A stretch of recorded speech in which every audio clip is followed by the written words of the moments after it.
Hey, this is Joe from Citrus County Porch Life, coming to you from inside the headquarters because it is too hot out there, too humid, and I was soaking wet. My t shirt got wet.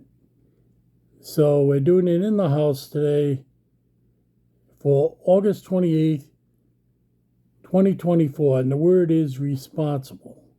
Whoever can be trusted with very little can be trusted with much, and whoever is dishonest with very little will also be dishonest with much. And that is from Luke 16, verse 10. And here's the commentary. The more we find ourselves being responsible, the weightier life becomes. That is, if we take responsibility seriously. We need Jesus to help us with our responsibilities. Those who are not conscientious about what they have to do and find themselves with little responsibility in the end. Christ points this out in the verse above. Even though his emphasis is on money, the principle applies to how we manage things throughout life. If we can be trusted with a little, we can be trusted to be given more. How we manage small things plays out in how we manage bigger ones. We can see this principle at work with possessions, emotions, and even spirituality. For example, trust is an easy thing to lose, and we have to work at building it up. When we demonstrate reliability and accountability, more trust can be given. Who do you trust to do things, and why? I have an interesting story. I've mentioned before my dad had 8 boys, 2 girls, worked a factory job. We didn't have much money. And whenever my grandfather wanted something done, he'd always ask my father. And he had sons-in-laws, who also could help, but he asked my father. And I remember one day my father got a call on one of those really old phones, and he put it down, and he said, "Why does my father always call me?" So I remembered that, and when I was with my grandfather, he used to babysit me sometimes. I says, "Hey, Pop, how come you ask my dad always to do things for you?" He says, "Because your father is a very busy man. Busy men get things done. People who just hang around, that's all they do. They never do anything." And I always remembered that. And it does relate to responsibility. And when I was a kid, when I was 15, I got a job in a place called the Hickory House, and the specialty of this place was roasted frog's legs. It was like a specialty diner. And I started working washing dishes.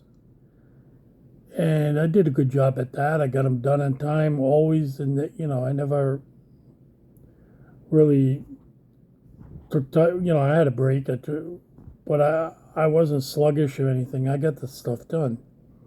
And eventually they moved me out, and I clear the tables. And I'd interact with the customers, and they'd ask me things, and I get to do more and more out on the floor, out on the dining area. And eventually one night, one of the waiters was out, and he said, "Do you think you can do it?" I said, "Well, I don't know." So they let me try a couple, and I did it. And it was successful, and the people were very happy. So I got to do that more and more. And it kind of relates to this. They gave me small things to do at first. I wasn't looking for $1 million. This was one of those jobs you take as a kid where you learn trust and working with money and, putting the customer first And yeah, and I did good, and they gave me more responsibility. And I liked the job. I really liked the job. The only thing was the restaurant was condemned because they were putting in uh, Interstate 295, and this restaurant was going to be right in the path of construction. So the government took it by eminent domain, and it closed down, and I was out of a job. But I was moving on to college, and but it was a very good learning experience about responsibility and being given more. What I don't understand today, and I don't even remember what my pay was, but it was not high. I was a rookie, and to think that at a job like that, that unless you're hired full time, that I was going to make a living. I didn't even know at that time. I didn't even know what the living was. I had spending money. I could go out with my friends. I gave my mother half of what I made, and the same thing happened when I went to college. I did some waitering jobs in college in different restaurants, and I worked. I also worked in a fish factory, and I also smelled all the time. I smelled like fish. But yeah, this is very true. That's how it works. He's got it down pat, and it has to do with money. But truly, it has to do with all the other things. Even when you get in AA, they say, "Hey, come with us to a meeting, and don't say anything. Keep your both ears open and your mouth shut." And that's what I did, and I'd learn. And eventually said, "Why don't you speak?" So that's the way it works in real life. So I hope you have a safe August 28th, 2024, and be responsible. See you tomorrow.